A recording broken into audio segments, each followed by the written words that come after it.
विद्युत धारा के बारे में पढ़े थे, ठीक है। फिर से आप एक बार समझ लीजिए कि कल हम लोग विद्युत धारा के बारे में पढ़ लिए थे, कैसे विद्युत धारा बनती है और उसके प्रकार भी हम कल बताए थे। तो पहला था दृष्ट धारा या शुष्क सेल और दूसरा था प्रत्यावर्तित धारा, ठीक। अब दृष्ट धारा आप देखते हैं कि आप घड़ी यूज करते हैं, आप टार्च यूज करते हैं और बैटरी यूज करते हैं, ठीक है ना, टार्च में लगाने के लिए। जिसका हम प्रयोग करते हैं तो एक बार प्रयोग करने के बाद पुनः उसे हम प्रयोग नहीं कर पाते हैं। कभी भी देखते हैं घड़ी में सेल लगाते हैं तो आप यूज करके उसे फेंक देते हैं। तो ऐसा जैसे विद्युत धारा, जिसे धारा के नाम से जानते हैं, एक बार हम प्रयोग कर लेते हैं तो पुनः उसे चार्ज नहीं कर पाते हैं, कोई आवेश उस पे नहीं आ पाता है। इसे हम दृष्ट धारा के नाम से जानते हैं।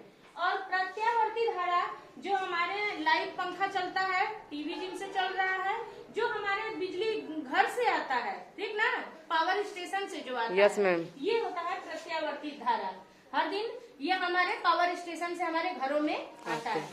अब देखिए यह दृष्ट धारा जो शुष्क सेल है, यह दो तरह का है, आगे पढ़ेंगे हम लोग। एक वो जो अभी हम बताए जो घड़ी का सेल होता है, एक बार लगाते हैं हम लोग, फिर रिमोट का सेल लगा करके क्या किए, यूज करके फेंक देते हैं, पुनः उसे आवेशित हम लोग नहीं कर पाते हैं। लेकिन क्या होता है कि इसी में द्वितीयक सेल होता है, जिसे हम क्या करते हैं, पुनः आवेशित कर सकते हैं, फिर हम उसे चार्ज करते हैं और पुनः प्रयोग कर सकते हैं। तो यह विद्युत सेल जो होता है, यह विद्युत सेल जो विद्युत धारा के द्वारा प्राप्त होता है, यह दो तरह से होता है, एक प्राथमिक और दूसरा द्वितीयक। प्राथमिक वो जिन्हें पुनः आवेशित न किया जा सके, द्वितीयक वो जिन्हें पुनः हम क्या करते हैं, चार्ज करके पुनः प्रयोग कर सकते हैं।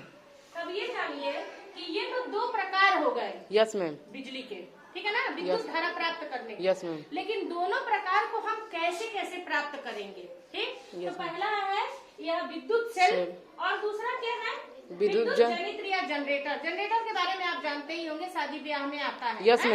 तो इसके बारे में हम बाद में पढ़ेंगे। सबसे पहले जाने विद्युत सेल, ठीक। एक तो पावर स्टेशन से आ रहा है, उसकी बात हम नहीं कर रहे हैं, यहाँ बात हो रही है सिर्फ दृष्ट धारा के बारे में। हाँ, तो यह जो विद्युत सेल है, आखिर यह विद्युत सेल जो द्वितीयक है, जिन्हें हम चार्ज कर लेते हैं, ये कार्य कैसे करता है। तो आप देखे होंगे कोई भी बैटरी जो होता है वो एक बड़ा सा डब्बे में होता है, देखे है ना। Yes ma'am. डब्बा यानी कि आप उसको बर्तन मान लीजिए।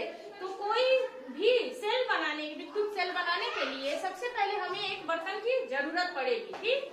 और इसमें दो धातु की छड़ लगेंगी, जिन्हें हम क्या कहेंगे, इलेक्ट्रोड या विद्युत ग्राहक कहते हैं, ठीक। धातु की छड़ होती है, यस मैम, दिख रहा है। Yes ma'am. अब इनको इस बर्तन में डाला जाएगा और इस बर्तन में एक द्रव होगा जिसे हम विद्युत ग्राहक कहते हैं। ये लिक्विड दिख रहा है, यस मैम। ये आपकी बैटरी जो बनता है, यस मैम, जिसे आप क्या करते हैं, बार बार आवेशित कर सकते हैं, ये उसकी बात कार्य विधि की हो रही है। तो देखिए इसके अंदर विद्युत ग्राह है और इस विद्युत ग्राह में दोनों किसको, इलेक्ट्रोडों को डाला जाता है, डुबाया जाता है। जैसे डुबाया जाता है तो इन दोनों पे, एक पे धन और एक पे ऋण आवेश, चार्ज यानी आवेश आने लगता है। बाहर में नहीं, जैसे इसमें विद्युत घटे में जब डूबेंगे ये, तब इस पे आवेश आना चालू हो जाएगा। कि कौन सा, एक पे धन आवेश और एक पे ऋण आवेश, ठीक।